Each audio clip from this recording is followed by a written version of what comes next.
नमस्कार दोस्तों, एक बार फिर से आप सभी का स्वागत है DS4 न्यूज में। दोस्तों, एसआईआर की प्रक्रिया को लेकर लगातार विरोध प्रदर्शन किया जा रहा था और सुप्रीम कोर्ट में सुनवाई भी चल रही थी। याचिकाकर्ताओं के द्वारा याचिकाएं लगाई गई थी। सुप्रीम कोर्ट में आज सुनवाई हुई और सुप्रीम कोर्ट ने अहम फैसला भी सुनाया। सुप्रीम कोर्ट ने फैसला सुनाते हुए कहा इलेक्शन कमीशन को कि 65 लाख जो आपने नाम काटे हैं उसकी सूची बनाकर आपको वेबसाइट पर डालना होगा। न सिर्फ वेबसाइट पर डालना होगा बल्कि आपको वजह भी बताना होगा कि आपने किस वजह से इनके नाम काटे हैं। जी हां दोस्तों, अपने आप में बहुत बड़ा अहम फैसला, यानी कि सुप्रीम कोर्ट ने जो ये फैसला सुनाया है, मुझे तो लगता है कि चुनाव आयोग के पास अब कोई दूसरा विकल्प शायद नहीं बच सकता है दोबारा से सुप्रीम कोर्ट जाने का। और ऐसे हालात में विधानसभा का जो कार्यकाल है 22 नवंबर को खत्म होने होने जा रहा है और अगर ऐसे हालात में वोटर लिस्ट फाइनल नहीं होता है तो फिर क्या लगता है दोस्तों कि चुनाव टालना ही होगा। जी हां दोस्तों, चुनाव ऑटोमेटिक ही टल जाएगा, क्योंकि जब तक आप वोटर लिस्ट पूरी तरीके से तैयार नहीं कर पाएंगे तो फिर चुनाव लड़ने वाले कैंडिडेट भी किस तरीके से अपना पर्चा दाखिला कर पाएंगे दोस्तों। तो ऐसे हालात में क्या चुनाव आयोग ने बैठे बिठाए एक बहुत बड़ी मोल ले ली है, बहुत बड़ी मुसीबतें ले ली है अपने सर के ऊपर, न उसको जवाब देते बन रहा है न उसको जो है कुछ करते बन रहा है दोस्तों। तो इस पूरे मसले पर हम उमाकांत लखेड़ा जी से आज बातचीत करने वाले हैं, क्योंकि पूरा सुबह से ही जो है इस पे पूरी निगरानी रख रहे थे, पूरी नजर बनाए रखे थे कि क्या कुछ इसमें होने वाला है और इसका सबसे बड़ा असर किस तरीके से बिहार विधानसभा चुनाव पर पड़ेगा और चुनाव आयोग इस पर क्या कुछ कर सकता है। तो चलिए ज्यादा जानकारी लेते हैं और सीधे सवाल से स्टार्ट करते हैं। सर, सबसे पहले मेरा सवाल यह है कि जो सुप्रीम कोर्ट ने इलेक्शन कमीशन को जो समय सीमा तय की है कि आपको इतने समय के अंदर 65 लाख लोगों के नाम आपको लिस्ट में देने होंगे और साथ ही साथ ना नाम सिर्फ उनकी पूरी डिटेल आपको देना होगा, क्या लगता है कि सर इतने कम समय में दे पाएगा इलेक्शन कमीशन? देखिए, सुप्रीम कोर्ट की जो गाइडलाइन है वो काफी सख्त गाइडलाइन मुझे लगती है। और इससे बिहार में जो प्रोसेस चल रहा था वो जो सीरियस ढंग से ये ऐसी कोशिश की जा रही थी कि बड़े पैमाने पर ये वोटर लिस्ट रिवाइज हो रही है। लेकिन अब जाकर के सुप्रीम कोर्ट के सामने जो जिस तरह से ब्यौरे आए हैं उससे ये साबित हुआ है कि ये रिवीजन नहीं हो रहा था, ये बेसिकली डिलीशन की प्रक्रिया थी। वोटर लिस्ट से नामों को काटने की सर्वोच्च प्राथमिकता थी। जबकि सुप्रीम कोर्ट ने कहा कि भाई जो रिवाइज होती है कोई लिस्ट तो उसमें नए नाम भी जोड़े जाते हैं और ऐसे नाम जो मृत हो गए या माइग्रेट कर गए वो लोगों के नाम हटाए जाते हैं। तो ये दोनों चीजों को देखते हुए ऐसा लगता है कि इलेक्शन कमीशन का जो प्रायोरिटी थी, जो प्राथमिकता थी, वो केवल नामों को डिलीट करने की थी और उसी में इलेक्शन कमीशन की चोरी पकड़ी गई। और जो डेडलाइन की आपने बात की, मुझे नहीं लगता, मुझे बहुत इम्पॉसिबल, असंभव काम लगता है कि अगले मंगलवार शाम 5 बजे तक बिहार की जो एसआईआर हो रही है प्रक्रिया वहां उसके बारे में चुनाव आयोग ने जो डेडलाइन रखी है उसको मीट कर पाना या उसको मुमकिन कर पाना, ये मेरे समझ से परे है। और जो विशेषज्ञ हैं, मैं तो विशेषज्ञ इलेक्शन कमीशन का नहीं हूं, लेकिन जो टेक्निकल विशेषज्ञ हैं इलेक्शन कमीशन में जिन्होंने वर्षों काम किया, उन लोगों से मेरी बातचीत हुई, टॉप अधिकारियों से बातचीत हुई, सेक्रेटरी लेवल के अधिकारियों से बातचीत हुई जो रिटायर हो चुके हैं, क्योंकि वर्तमान तो बोलेंगे नहीं।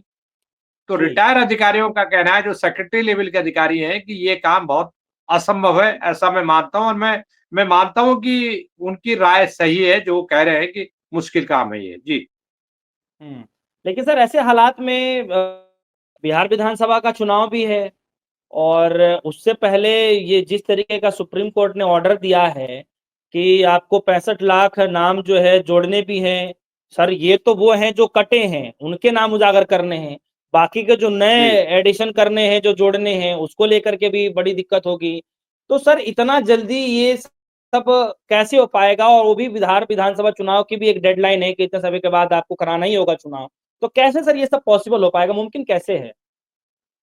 देखिए, मैं ये मानता हूं कि देखिए इस पूरी प्रक्रिया में इलेक्शन कमीशन सुप्रीम कोर्ट में अभी आदेश अंतरिम आदेश है ये, लेकिन जी जी। इलेक्शन कमीशन मुझे लगता है कि 15 या 16 तारीख, 17 तारीख को या 18 तारीख को, 18 तारीख को, ये लोग बुधवार है उस दिन, ये लोग जा सकते हैं सुप्रीम कोर्ट और ये और समय सीमा की मांग करेंगे। उसकी मुश्किल क्या है कि इलेक्शन कमीशन को जो आदेश दिया गया है, उसमें ये कहा गया है कि आपको अगर कोई 65 लाख लोग जो आपने लिस्ट से डिलीट किए हैं, हम्म उसमें काफ़ी तो इन्होंने कहा कि वो लोग थे जो मृत लोग थे, जो जिनकी मृत्यु हो चुकी है, वो लोग हैं। हम्म और दूसरे नंबर पर वो लोग हैं, जो लोग बिहार से माइग्रेट कर गए हैं। बिहार में उनका हम्म, दिल्ली, बम्बई, कलकत्ता, जी चंडीगढ़ इधर उनका वोट है, वहाँ वोट हो गया तो उन्होंने अपने बिहार का वोट छोड़ दिया है। माइग्रेट कर गए, वो जी। अस्थायी रूप से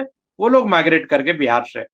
अब सवाल हम्म ये है कि ये 2 तरह की और तीसरी प्रक्रिया है, जैसे कि अनुराग ठाकुर ने आरोप लगाया कि बिहार में जो फेक वोटर है, जी। जो फर्जी वोट है, फेक वोटर है, उन फेक वोटर को हम लोग हटा रहे हैं, इलेक्शन कमीशन हटा रहा है। और इसमें जो है विपक्ष की जो तर्क है वो बहुत गलत है और ये चाहता है फेक वोटर बने रहे चुनाव जीतने के लिए। इस तरह के उलझुल आरोप लगाए। हालांकि चुनाव आयोग, सुप्रीम कोर्ट ने या चुनाव आयोग ने फेक वोटर वाले आरोप पर कुछ कहा नहीं, क्योंकि ये भी कह रहे थे कि बांग्लादेशी हैं, बर्मा के वोटर्स हैं, ये सब तमाम तरह की हम्म बीजेपी इसको इश्यू बनाने की चेष्टा कर रही थी। तो मुझे लग रहा है कि अब जो है इनके पास से ये सारा मुद्दा फेक वोटर के मामले में चुप है, क्योंकि ये खुद अपने बनाए जाल में फंस चुके हैं। ऐसा लगता हम्म है कि अब इलेक्शन कमीशन की जो चुनाव कार्यक्रम है, जो मुझे लग रहा है हम्म, कि 1 अक्टूबर के बाद, 1 अक्टूबर के आसपास, मतलब आज से 40-50 दिन बाद, 45 दिन के बाद हम्म चुनाव के कार्यक्रम की घोषणा हो जाएगी। तो चुनाव हम्म, के कार्यक्रम की घोषणा तो तब होती है जब आपके पास जो मतदाता सूचियों का फाइनल पब्लिकेशन आप पब्लिक कर जी देते हैं, तो जी। और नॉमिनेशन दाखिल होते हैं, तो नॉमिनेशन दाखिल होने के 1 हफ्ते पहले तक आपको जो वोटर लिस्ट है वो पब्लिश कर देनी है। वो पॉलिटिकल पार्टीज को या चुनाव निर्वाचन कार्यालय में उपलब्ध करा देनी है, ताकि कोई भी व्यक्ति जो चुनाव लड़ेगा बिहार से, उसका नाम मतदाता सूची में भी होना हम्म, ज़रूरी है। तो जी वोटर लिस्ट जी। में नाम होगा तो वो चुनाव लड़ेगा ना। तो यही तो योगेंद्र यादव ने उठाया सुप्रीम कोर्ट के आगे 2 दिन पहले। उन्होंने यही तो कहा कि मैं चुनाव लड़ना चाहता हूँ, मेरा नाम वोटर लिस्ट में मैंने दर्ज कराया, लेकिन मेरा नाम हटा दिया गया और अगर मैं दोबारा अपना अपील में जाता हूँ कि मेरा नाम जोड़ा जाए, तो जब मैं अपील में जाऊँगा तब तक तो जो डेडलाइन है, वो डेडलाइन खत्म हो चुकी होगी। तो जी मेरे को तो कह देगा कि 5 साल बाद आप आइए। तो ये जो पूरी प्रक्रिया है, मुझे लग रहा है कि इलेक्शन कमीशन को ये अंदाज़ा नहीं था कि वो इस इतनी बुरी संकट में फँस जाएगा और इलेक्शन कमीशन एक ख़याली पुलाव बनाने की कोशिश कर रहे थे और उनको लगता था कि सरकार आपके साथ है, बिहार सरकार आपके साथ है, केंद्र सरकार आपके साथ है, होम मिनिस्ट्री आपके साथ है और आपसे वो गलत हम्म काम कराए जा रहे हैं। आप जिस तरह हम्म, के एसआईआर का मुद्दा 2 महीने पहले इनको याद आई, जबकि बिहार में वोट्स का रिवीजन, मतदाता सूची के रिवीजन की समूची प्रक्रिया जनवरी 2025 में पूरी हो चुकी थी। और जी। अगर उसमें मृत लोग जो मृत इन्होंने इनका कहना है कि लाखों लोग उसमें वो भी शामिल थे जो मर चुके हैं। मर तो चुके हैं। ऐसी दशा में अगर मर चुके हैं तो ये जिम्मेदारी किसकी थी? मरे हुए लोगों की तो नहीं थी। आपकी जिम्मेदारी थी। जब आपने रिवाइज़ किया, वोटर लिस्ट को रिवाइज़ किया, तो ऐसी दशा में कौन वो मृत लोगों के नाम मतदाता सूची से हटाएगा? तो ये जो है इलेक्शन कमीशन पूरी तरह कटघरे में खड़ा हो गया है, ऐसा मैं मानता हूँ। जी। सर, इलेक्शन कमीशन के ऊपर तो संकट दिख ही रहा है, कटघरे में खड़ा होता दिखाई दे रहा है। लेकिन सर, बिहार के ऊपर ऐसे हालात में क्या संकट आप देख पा रहे हैं? किस तरीके का संकट बिहार के ऊपर आता दिखाई दे रहा है? देखिए मैं ये मानता हूँ कि बिहार एक संवैधानिक संकट की तरफ बढ़ रहा है। अगर 22 तारीख नवंबर को बिहार विधानसभा के चुनावों की बिहार विधानसभा का गठन नहीं हुआ, क्योंकि 15 तारीख नवंबर तक किसी भी सूरत में वहां चुनाव नतीजे आने जरूरी हैं, ताकि 1 हफ्ते तक सरकार का गठन हो जाए, मतलब नवंबर फर्स्ट वीक तक इलेक्शन होने जरूरी है, क्योंकि बिहार में 2-3 फेजेज में कम से कम इलेक्शंस होंगे। तो ऐसी दशा में 10 तारीख नवंबर तक आपको चुनाव करा देने हैं, ताकि उसके बाद काउंटिंग होगी। काउंटिंग के लिए भी आपको 3-4 दिन का, 2 दिन 3 दिन बाद का समय चाहिए। काउंटिंग ठीक है कि एक ही दिन में पूरी काउंटिंग हो जाएगी, लेकिन उसके बाद जो सरकार गठन की जो प्रक्रिया वगैरह है, तो उस प्रक्रिया में टाइम लगेगा। तो इस पर जी। ऐसी दशा में 22 नवंबर तक अगर इन्होंने डेडलाइन 22 नवंबर तक नई विधानसभा का गठन नहीं हुआ, तो ऐसी दशा में बिहार में संवैधानिक संकट खड़ा हो सकता है। और जाहिर-सी बात है कि अभी अभी लग रहा है कि बिहार में संवैधानिक संकट खड़ा हो सकता है, और चुनाव कार्यक्रम में कहीं पर भी जो असहजता मुझे दिख रही है, इलेक्शन कमीशन इस हालत में नहीं है कि वो एक निष्पक्ष चुनाव करा पाएगा, एक पारदर्शी चुनाव करा पाएगा, और एक ऐसा चुनाव करा पाएगा जिसमें बिहार के लोगों का भरोसा हो। तो ऐसी दशा में आपको ऐसी नौबत आने की संभावना है, ऐसे हालात पैदा होने की संभावना है कि बिहार में आप 22 तारीख तक नई विधानसभा का गठन नहीं कर पाएँगे। उसके पहले आपको बिहार में राष्ट्रपति शासन लागू करना पड़ेगा, क्योंकि अगर आपने राष्ट्रपति शासन लागू नहीं किया, तो 22 तारीख को आप आप अगर वहाँ नई विधानसभा का गठन करने में नाकाम रहे, तो एक कॉन्स्टिट्यूशनल क्राइसिस, संवैधानिक संकट की स्थिति पैदा हो जाएगी, क्योंकि तब तक तो आप सरकार विधानसभा का गठन हो ही नहीं पाएगा। और विधानसभा का गठन तभी होता है जब आप चुनाव कराने के बाद, चुनाव नतीजे आने के बाद जी। नई विधानसभा के गठन का नोटिफिकेशन जारी हो जाए। तो उस पूरी प्रक्रिया के लिए वक़्त भी नहीं बचा है, ऐसा मेरा मानना है। जी। जी। तो सर ऐसे हालात में फिर चुनाव आयोग के पास क्या रास्ते बचे हैं? मुझे तो लगता है कि इतने कम समय में जो जिस तरीके से जो आदेश सुप्रीम कोर्ट की तरफ से दिया गया है, मुझे नहीं लग पा रहा है कि सर इतना जल्दी ये इलेक्शन कमीशन ये सारे डेटा और ये सब कलेक्ट करके ना सिर्फ डेटा कलेक्ट करना है, बल्कि वो पूरी लिस्ट को अपलोड भी करना है। निर्वाचन आयोग की वो साइट पर सब कुछ दिखाना भी है जनता को, और एक-एक डिटेल सर, मरने वालों की लिस्ट क्या है, सब सब कुछ उसमें दिखाना है। तो ऐसे हालात में अगर हालात ऐसे बन रहे हैं, तो मुझे लग रहा है कि सर जैसे आप बता रहे हैं कि वहाँ पर राष्ट्रपति शासन भी लग सकता है। तो ऐसे पूरे प्रक्रिया में देखते हुए क्या कर सकता है चुनाव आयोग सर? अगर कुछ आप बताना चाहें? कुछ रास्ते बचे भी चुनाव हैं कि देखिए, जानबूझ करके अपने पैरों में ही कुल्हाड़ी मार ली है?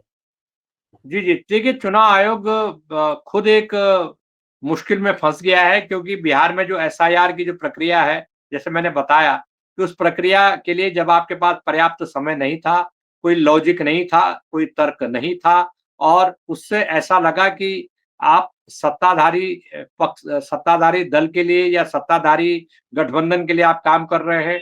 केंद्र में भी जो सरकार है, उस सरकार के इशारे पर एसआईआर लाया गया, ताकि बिहार में जो चुनाव नतीजे हैं, उसको हुँ, प्रभावित करने के लिए इलेक्शन कमीशन हुँ, ने अपना योगदान किया।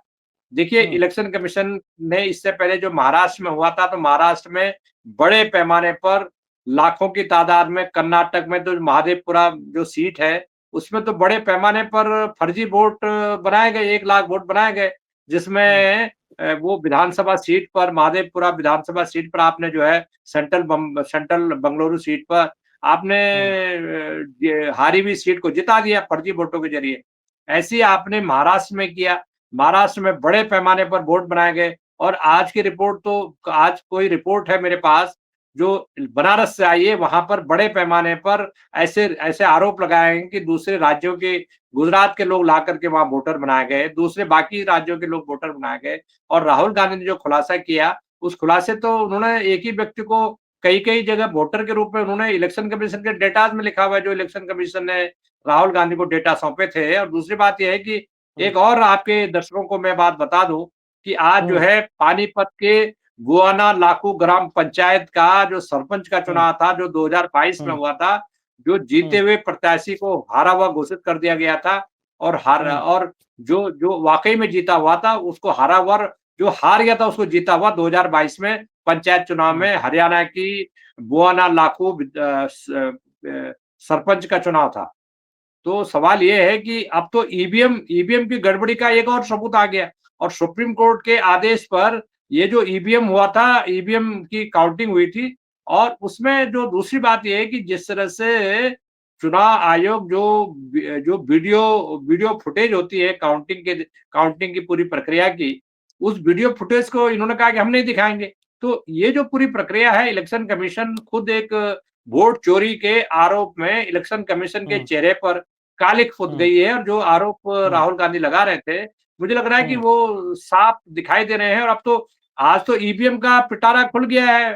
पानीपत में जो 2022 का जो चुनाव था, तो इलेक्शन हम्म। कमीशन जिस तरह से ईवीएम का बचाव कर रहा था, इलेक्शन कमीशन जिससे वोट्स का बचाव कर रहा था, इलेक्शन इस वोटर सूची का बचाव कर रहा था महाराष्ट्र में, कि हमारी सही है सूची। बंगलोर में इनके लोग जो महादेवपुरा में 1 लाख वोट बढ़े हैं, उसकी बचाव कर रहा था। तो इलेक्शन कमीशन अब तो पूरी तरह जैसे चंडीगढ़ में मिस्टर मसीह जो इलेक्शन ऑफिसर थे, वो तो बैलेट पेपर में मेयर इलेक्शन करवा रहे थे। यहाँ तो ईवीएम मशीन जिसको पवित्र गाय बता रहा है इलेक्शन कमीशन जी। ऑफ इंडिया, तो उसकी पोल खुल हम्म। गई आज तो। तो आज तो दोहरी मार पड़ी है इलेक्शन कमीशन ऑफ इंडिया पर कि आपका ईवीएम का खेल एक्सपोज हो गया, आपका जो वोट बढ़ाने का जो प्रपंच था महाराष्ट्र में, कर्नाटक में, वो एक्सपोज हो गया और बिहार में बड़े पैमाने पर मतदाता हम्म। सूचियों से विरोधी दलों हम्म। के लोगों के नाम कि ये फेक वोटर है,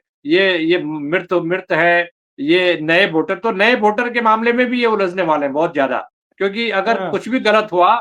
जी जी जी। सर सवाल ये है कि ये एसआईआर कराते कराते ये तो सर सिटीजनशिप पर आ गए कि आप यहाँ के नागरिक हैं कि नहीं हैं, कैसे प्रूफ कर पाएंगे। और तो क्या लगता है कि सर कि चुनाव आयोग अपना काम छोड़कर ये सिटीजनशिप की तरफ चला गया कि आप यहाँ के नागरिक हैं कि नहीं है। क्या लगता है ये राजनीतिक दबाव में ये सब किया गया, क्या इसकी वजह से ये सब हो रहा है? मतलब चुनाव आयोग अपने लाइन से भटककर दूसरे लाइन पर क्यों पैटर्न पे चला गया? देखिए जो इलेक्शन कमीशन की जो पूरी पूरी जो मॉडस ऑपरेंडी है, जो उसका जी। रोड मैप था, हम्म। वो पूरी तरह एक्सपोज हो गया और ये इलेक्शन कमीशन को साफ सी बात है कि ये हम्म। टॉप कोर्ट्स ने भी कह दिया है कि आप सिटीजनशिप निर्धारित करने का काम आपका नहीं है। आज का जो आदेश है उसमें जी। तो वोटर लिस्ट और जो आधार कार्ड है उसको भी ठीक है, उन्होंने कहा कि इनको कंसिडर करना चाहिए, लेकिन अब तो सिचुएशन ये हो गई कि जो इलेक्शन कमीशन है, जो चुनाव आयोग है, उसकी दुर्गति हो गई है। मुझे लग रहा है कि वो चेहरा दिखाने के काबिल नहीं बचा है। सुप्रीम कोर्ट के हम्म। आपके आदेश के बाद, आज के आदेश के बाद, अगर वो 1 हफ्ते के अंदर जो हम्म। रिवाइज्ड लिस्ट है, फाइनल लिस्ट, जो नाम डिलीट हुए हम्म। हैं, और ये जो नाम हम्म। डिलीट करने की जो पूरी प्रक्रिया है, इतनी आसान नहीं होने वाली है, क्योंकि आपको एक-एक वोट का नाम, वोटर का नाम, वोटर की डिटेल्स, वो माइग्रेट कर गया या मृत हो गया है, तो अगर आपने अगर माइग्रेट कर गया और उसको आपने बिहार की लिस्ट में मृत घोषित कर दिया, हम्म। तो इलेक्शन हम्म। कमीशन फँसेगा। क्योंकि जो जी। आपने देखिए इलेक्शन कमीशन ने क्या किया है, इलेक्शन कमीशन ने जो फँसा है इलेक्शन कमीशन कि वो एक झूठ को छिपाने के लिए उसको 10 झूठ बोलने पड़े और 10 झूठ को छिपाने के लिए 20 झूठ बोलने पड़े।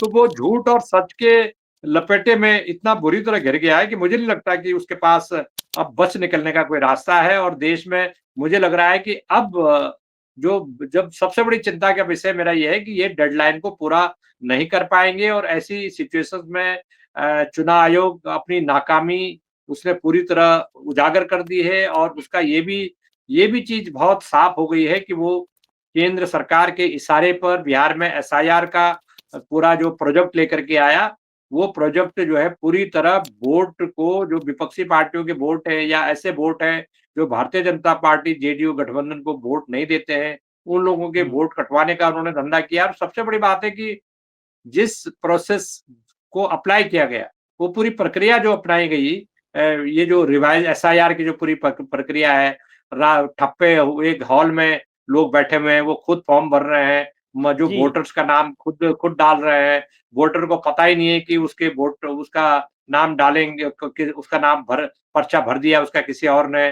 तो ये जो हम्म। ट्रांसपेरेंसी, कई लोगों ने कहा कि हम जिंदा हैं, ये तो सुप्रीम कोर्ट में लोग आ गए कि भाई हम तो जीवित हैं, हमारा नाम इस आधार पे काट दिया गया कि आप मर चुके हैं। हम्म। तो वो तो राहुल गांधी के सामने भी चाय पीने गए, वो सुप्रीम कोर्ट के आगे योगेंद्र यादव ने उनको खड़ा कर दिया। तो ये जो पूरी प्रक्रिया है, चुनाव आयोग पूरी तरह एक्सपोज हो गया है। मुझे नहीं लगता कि चुनाव आयोग देश में, इस चुनाव आयोग जो ज्ञानेश कुमार जिसको हेड कर रहे हैं, इस तरह के इस चुनाव आयोग पर देश की जनता का जरा सा भी भरोसा रह गया हो। मुझे लगता है कि इस पर पूरा इंटरवेंशन होना चाहिए और अभी इलेक्शन कमीशन की आने वाले दिनों में पोल खुलेगी और चीजें इनकी कारगुजारियां सामने आएंगी। जो ईवीएम का हरियाणा का जो आज रिजल्ट है वो आंख खोलने देने वाला है।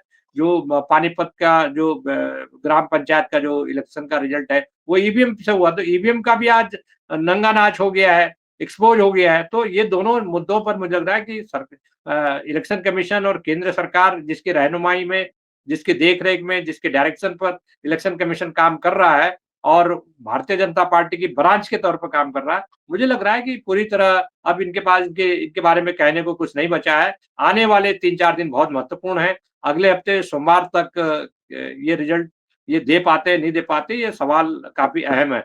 आज की मुझे लग रहा है कि इतना ही आज के एपिसोड में पर्याप्त जी, जी, रहेगा। जी। जी। जी, जी, बहुत-बहुत शुक्रिया सर, क्योंकि सर आप सुबह से ही इस पर पूरी नज़र बनाए रखे हुए थे, पकड़ बनाए रखे हुए थे कि क्या कुछ चल रहा है। बहुत-बहुत शुक्रिया सर, आपने हमारे दर्शकों को बेशकीमती समय दिया और सवाल तो यही पूछे जा रहे हैं कि क्या बैठे-बिठाए ही जानबूझकर अपने सर पर मोल ले लिया इलेक्शन कमीशन ने एसआईआर की प्रक्रिया शुरू करके? आपके मन में भी कुछ सवाल है दर्शकों तो हमारी वीडियो कमेंट सेक्शन में जाके ज़रूर बताइएगा। फिलहाल के लिए दीजिए इजाज़त, देखते रहिए DS4 न्यूज़, धन्यवाद।